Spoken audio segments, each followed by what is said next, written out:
Ever feel like your brain just won't quit? Like it's stuck on replay, going over the same worries and what ifs? Oh, absolutely. You're talking about overthinking, right? It's something so many of us deal with. Exactly. And today, we're doing a deep dive into this tricky topic. We've got this concise guide packed with strategies to, hopefully, help us break free from those mental loops. Yeah, because who wouldn't want to make decisions with more confidence, right? Instead of getting bogged down by all that mental noise. Right.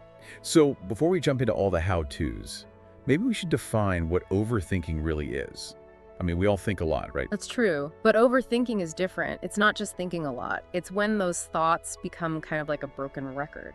Repetitive, negative, and honestly not very helpful. So how do we know if we've crossed that line from just thinking a lot to actually overthinking? Well, think about it this way. Are your thoughts mostly focused on the past or on things you can't control? Yeah, I guess that does sound familiar. And is it getting in the way of, actually taking action or making decisions? Exactly. That's a big clue. If those thoughts are keeping you stuck or feeling anxious, then yeah, you're probably overthinking things. Okay, so that's a good starting point. We know what we're dealing with, but how do we actually start to break free? Well, the guide suggests we begin by understanding our triggers, what actually sets off those thought spirals. Right. It even talks about journaling as a way to uncover those triggers. I have to admit, I'm a bit of a journaling skeptic, but I'm curious to hear why it's considered so helpful in this case. I get it. Journaling isn't for everyone, but think of it as a way to become a detective of your own mind, like you're gathering evidence. Oh, I like that. So we're looking for patterns, right? Exactly. When do you tend to overthink the most? Is it at night? Is it after certain conversations? Maybe after checking social media? Wow. Yeah, just thinking about it now, I can see some patterns emerging already. Right. And once you start to see those patterns, those triggers lose some of their power over you. It's like shining a light on them. Okay, that makes sense. But what about those times when we're already caught in the thought spiral? What can we do in those moments? Well, that's where the guide talks about the importance of distinguishing facts from fears. And I think this is where things can get really interesting. It sounds simple, but I bet it's harder than it seems. Can you give us an example? Sure. Imagine you're waiting to hear back about a job interview. A common fear might be, what if they don't offer me the job? What if I messed up the interview? Oh yeah, been there.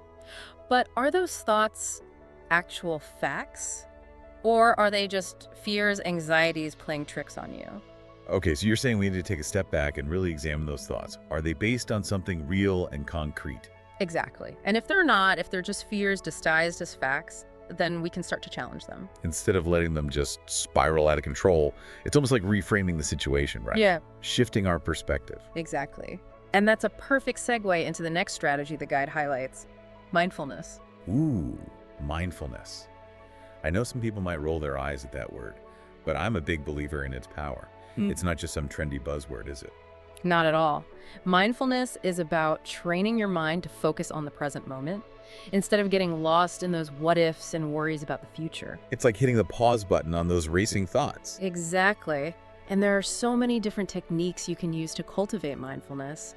Deep breathing, meditation, even just taking a moment to appreciate the small things around you. Yeah, engaging your senses, Yeah. like really noticing the taste of your coffee or the feel of the sun on your skin. Those little things can be so grounding. Right. It's about bringing yourself back to the here and now. And the amazing thing is, there's a lot of research showing that practicing mindfulness actually changes your brain over time. So it's not just about feeling better in the moment. It's about rewiring our brains to be less reactive to stress and more resilient to overthinking. That's incredible. It really is. But, sometimes even with mindfulness, we can still find ourselves stuck. Like we're over-analyzing everything and can't seem to make a decision. Oh, analysis paralysis. I know that feeling all too well. I love that the guide talks about time boxing decisions as a way to combat that. It's such a brilliant strategy. It's basically setting a deadline for your brain. You give yourself a certain amount of time to weigh your options, and then you commit to a choice. So no more endless deliberation, Right. right? We're putting a stop to those mental gymnastics. And here's another important reminder from the guide. You don't have to be perfect. So true. Striving for perfection can be a major fuel for overthinking, but accepting good enough can be incredibly freeing. Absolutely. And sometimes we need more than just mental strategies, right? Absolutely. That brings us to the importance of physical activity, which the guide also emphasizes. Oh, yes. Exercise is like magic for your mind. It releases endorphins, reduces those stress hormones, and just generally improves your mood. It's amazing how much better we can think when our bodies are moving. And it's not just about feeling good, it can actually help break free from those overthinking cycles, right? Absolutely. When you're active, you're naturally more present in your body, more focused on what you're doing in that moment, and that shift in focus can help quiet those racing thoughts. It's almost like shifting your energy from worrying to doing. Like instead of getting stuck in your head, you're taking action, which can feel really empowering. You got it. And the great thing is, you don't have to become a marathon runner to reap the benefits. Even just a short walk, some stretching, or a quick dance break can make a difference. It's about finding what works for you and making it a regular part of your routine.